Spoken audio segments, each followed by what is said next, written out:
அன்னைக்கு காலையில் 6 மணி எந்திரிக்கல யாருமே. அதனால் நம்மளே காஃபியை போட்டு குடிச்சிட்டு வேலையை பார்க்க ஆரம்பிச்சிடலான்னு சொல்லிட்டு காஃபியை நானே ப்ரிப்பேர் பண்ண ஆரம்பிச்சிட்டேன். அதுக்கப்புறம் எனக்கு தெரிஞ்ச அளவுக்கு காஃபி நல்லாவே போடுவேன், ஓரளவுக்கு போட்டாச்சு. அதுக்கப்புறம் பிள்ளைங்க எல்லாரும் ஊர்லேருந்து வந்திருந்ததுனால மீன் வாங்க போகலான்னு சொல்லி பிளான் பண்ணியிருந்தேன். வழக்கமாக தென்னை மலையத்தில் போய் மீன் வாங்குவோம். இன்றைக்கி காலையில் எழுந்திரிச்சதுனால நேரம் இல்லை. அதனால் மீன் கடைங்கிற ஒரு கடை இப்போ ரொம்ப நாளாக ஓப்பன் பண்ணியிருந்தாங்க. அதுக்கு போய் ரொம்ப நாள் ஆச்சு. அதனால் இன்றைக்கி ஒரு தடவை அங்கே போய்ட்டு விசிட் பண்ணிவிட்டு மீன் வாங்கிட்டு வந்துடலான்னு பிளான் பண்ணிவிட்டு அங்கே போயிட்டேன். மீன் வாங்க அங்கே போயாச்சு. பார்க்கிங்கில் போட்டுட்டு கொஞ்ச நேரம் வெயிட் பண்ணிக்கிட்டு இருந்தேன். இவன் என்னடா வீட்டில் விளையாடிட்டு இருந்தோன்னே என்னை மீன் வாங்க கூட்டிகிட்டு வந்துட்டேன்னு கோவப்பட்டுக்கிட்டு வரமாட்டேன்னு சொல்லி அடம் பிடிச்சிக்கிட்டு இருந்தான். அப்புறம் அங்கே இருந்த போர்டு கொஞ்சம் இம்ப்ரெஸ் பண்ணிச்சு. அவர் தொழில் மேலே வச்சுருந்த நம்பிக்கையினால அவர் கொடுத்துருந்த வாக்குறுதி ரொம்பவே பிடிச்சிருந்துச்சி. சரி வாடா மீன் வாங்க போகலான்னு உள்ளே போனோம். டேம் ஃபிஷ் பக்கம் போயிருந்தோம். கட்லாவும் ஜிலேபியும் இன்றைக்கி வாங்கிடலான்னு சொல்லிட்டு எனக்கு தெரிஞ்ச விவரத்தில் ஜிலேபியை பிறக்கி எடுத்துக்கிட்டு இருந்தேன். நல்ல மீனாகவே இருந்துச்சு. அவங்க கொடுத்த வாக்குறுதிக்கு ஏற்ற மாதிரி ரொம்பவே நல்லா இருந்துச்சு. பில் போட்டுட்டு பில்லோடு சேர்த்து கொஞ்சம் மீன் மசாலாவும் ஃப்ரீயாக கொடுத்துருந்தாங்க. அதையும் வாங்கிட்டு வாடா அந்த மீன் க்ளீன் பண்ணி கொடுத்துருக்கோம் வாடான்னு சொன்னால் அந்த க்யூபை கையில் வச்சுட்டு வரவே மாட்டேன்னு சொல்லி பாருங்க எல்லாத்தையும் கீழே போட்டு உடச்சிக்கிட்டு பண்ணிகிட்டு இருந்தான். ரொம்ப நீட் அண்ட் க்ளீனாகவே தம்பி க்ளீன் பண்ணி கொடுத்தாப்புல. தேங்க்ஸ் தம்பி. அதுக்கப்புறம் க்ளீன் பண்ண மீன் எல்லாத்தையும் வாங்கிட்டு வந்துட்டு இருந்தோம். சரி வா மீனை விளாக் போட வந்தாச்சு, அதோட எல்லாத்தையும் மீன்லாம் சேர்ந்து கொஞ்சம் ஃபோட்டோ எடுத்துடலான்னு சொல்லிட்டு போயிட்டு இருந்தோம். அதோட சேர்த்து எல்லா மீனையும் கொஞ்சம் கவர் பண்ணி வீடியோ எடுத்துகிட்டு இருந்தோம். எல்லா மீனுமே ரொம்பவே ஃப்ரெஷ்ஷாக இருந்துச்சு. எல்லா மீனும் கடல் மீன்கள் நிறைய இருந்துச்சு. இதில் நிறைய வெரைட்டி மீன்லாம் நம்ம சாப்பிட்டதில்ல. இருந்தாலும் 1, 2 மீன்கள் நமக்கு எல்லாமே தெரிஞ்ச மீன் தான். நிறைய மீன்கள் இது வரைக்கும் பார்த்துருக்குமே தவிர இது வரைக்கும் ட்ரை பண்ணதில்லை. எல்லா மீனுமே ரொம்பவே ஃப்ரெஷ்ஷாக இருந்துச்சு. நண்டு, கனவா மீன்கள்லாம் ரொம்பவே ஃப்ரெஷ்ஷாக இருந்துச்சு. வழக்கமாக தென்னமலை மார்க்கெட் போயிட்டு நாங்கள் வாங்கிட்டு இருப்போம். நைட்டு போனோன்னா ஃப்ரெண்ட்ஸ்களோட சேர்ந்துட்டு விடிய காலை 3 மணி 4 மணி ஆகிடுது. அதனால் ரொம்பவே தூக்கம் கெட்டு போகுதுன்னு மாப்பிள்ளைங்களாம் வர்றதில்ல. சரி இன்றைக்கும் விட்டு போச்சு, இங்கேயே மீன் கடையிலே வாங்கிடலான்னு சொல்லிட்டு இருந்தோம். மாப்பிள்ளை ஏற்கனவே ட்ரை பண்ணிவிட்டு ரொம்பவே ஃப்ரெஷ்ஷாக இருக்குது, இங்கேயே வாங்கிக்கலாம் வாங்க அப்படின்னு சொல்லியிருந்தான். இருந்தாலும் தென்னமலை மார்க்கெட்டில் போயிட்டு ஃப்ரெண்ட்ஸோடு ரொம்பவே ஜாலியாக மாப்பிள்ளை எல்லோரும் வந்துடுவாங்க, தங்கச்சி வீடு எல்லோரும் அவங்க கூட ஜாலியாகவே சுற்றிட்டு அங்கே ரொம்ப நேரம் டைம் ஸ்பெண்ட் பண்ணுவோம். அவங்களோட சேர்ந்து டைம் ஸ்பெண்ட் பண்ணுறது மீன் வாங்குறது பாதியாக இருந்தால் கூட அவங்கெல்லாம் கூட இருந்து டைம் ஸ்பெண்ட் பண்ணுறது ரொம்ப ஜாலியாக இருந்துச்சு. ரொம்ப நேரம் கியூப் வச்சுக்கிட்டு ஆட்டம் காட்டிக்கிட்டே இருந்தவன் மீனை பார்த்தோன்னா ரொம்ப எக்ஸைட்மெண்ட் ஆகிட்டான். அங்கே வந்துட்டு அந்த கியூபெல்லாம் கீழே வச்சுட்டு நான் அந்த மீனை பிடிக்க போகிறேன் அப்படின்னு சொல்லி விளையாடிட்டு இருந்தான். அதுக்குள்ளே இந்த எலுமிச்சம்பழத்தை எதுக்கும் கட் பண்ணி போட்டிருப்பாங்க போல் இருக்கு. அது எது கட் பண்ணாங்க, அது அதோட சாப்பாடா அப்படின்னு சொல்லிட்டு ரொம்பவே உயிர் வாங்கிட்டான்.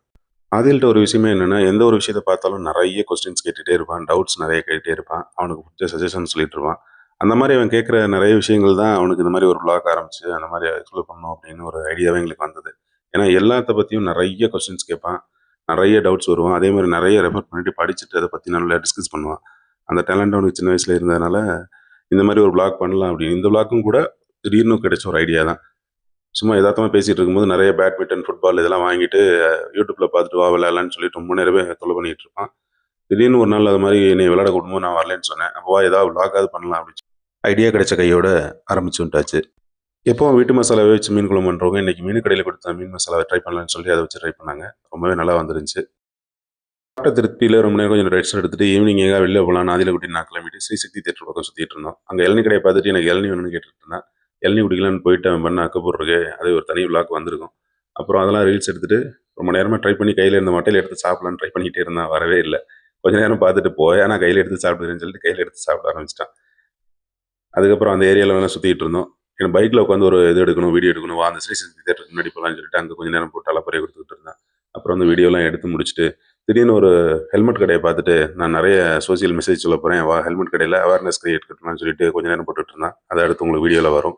அப்புறம் பக்கத்தோட நாயை பிடிச்சிட்டு வந்து மாடியில் வச்சுட்டு இது கூட நான் ஒரு vlog பண்ண போகிறேன் அப்படின்னு சொல்லி வீடியோ எடுன்னு சொல்லி அதை போட்டு ரொம்ப தொந்தரவு பண்ணிட்டு இருந்தான். சாப்பிட கொடுத்தது என்னமோ ஒரு ரிஸ்க் தான், அதை போட்டு ஒரு வழி ஆக்கிட்டான். அவன் கூட சேர்ந்து நாய் ரொம்ப அட்டாச் ஆகி விளையாடிட்டு இருந்துச்சு.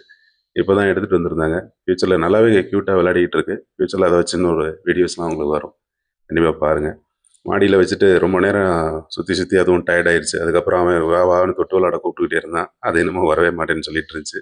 அப்புறம் ரொம்ப நேரம் அதோட விளையாட்டு டைம் ஸ்பெண்ட் பண்ணிட்டு ஈவினிங் வெளியில் கிளம்பிட்டோம். நாளைக்கு மண்டே காய்கறி வாங்க போகலான்னு நாங்கள் போன இடம் தான் கிரில் பார்க் பக்கத்தில் இந்த காய்கறி கடை. திடீர்னு காய்கறி வாங்கிட்டு இருக்கும்போது புரோட்டா அடிக்கிற சத்தமும் கமகமான சால்னாவோட வாசனையும் அவங்க போட்டிருந்த முட்டலாப்பாவோட ஸ்மெல்லும் எங்களை தூண்டி எழுதுச்சு. என்னென்னு வேடிக்கை பார்க்கலான்னு போய் பார்த்துட்டு இருந்தோம். பார்த்துக்கிட்டே இருக்கும்போது ஆதியில் எல்லாமே சூப்பராக இருக்குதா, ஏதாவது சாப்பிடலாமா அப்படின்னு கேட்டான். அவங்க அடிச்சு போட்டிருந்த பரோட்டாவையும் அண்ணன் அடிச்சுக்கிட்டு இருந்த வேகத்தையும் பார்க்கும்போது ஏதாவது சாப்பிடலான்னு எங்களுக்கே தோணிடுச்சு. சரி ஓகே, டிஷ்ஷஸ் எல்லாமே இவ்வளோ பெஸ்ட்டாக இருக்குது, கடை பேர் என்னன்னு மேலே பார்த்தோம். கடை பேரும் பெஸ்ட்டு தான். கடை எக்ஸாக்டாக எங்கே இருக்குன்னு பார்த்தீங்கன்னா கிரில் பார்க் இருக்கு இல்லையா, அது பக்கத்தில் காய்கறி கடையெல்லாம் இருக்கும், அதுக்கு பக்கத்துலேயே இருக்கக்கூடிய கடை தான் அந்த கடை. பரோட்டாவிலேருந்து வெரைட்டி தோசையிலேருந்து எல்லாமே ரொம்பவே சூப்பராக இருந்துச்சு. சட்னி, சாம்பார், குருமான்னு சொல்லிட்டு எல்லாமே ரொம்ப சூப்பராகவே பெஸ்ட்டாகவே தயார் பண்ணி கொடுத்துட்டு இருந்தாங்க. Best catering. காய்கறி வாங்க போனவங்கள வாசனையிலேயே கையை பிடிச்சி இழுத்து கை நனைக்கவும் வச்ச இவங்களோட டிஷஸ் மட்டும் பெஸ்ட் இல்லை, கடையும் பெஸ்ட்டு தான். தேங்க்ஸ் ஃபார் வாட்சிங்.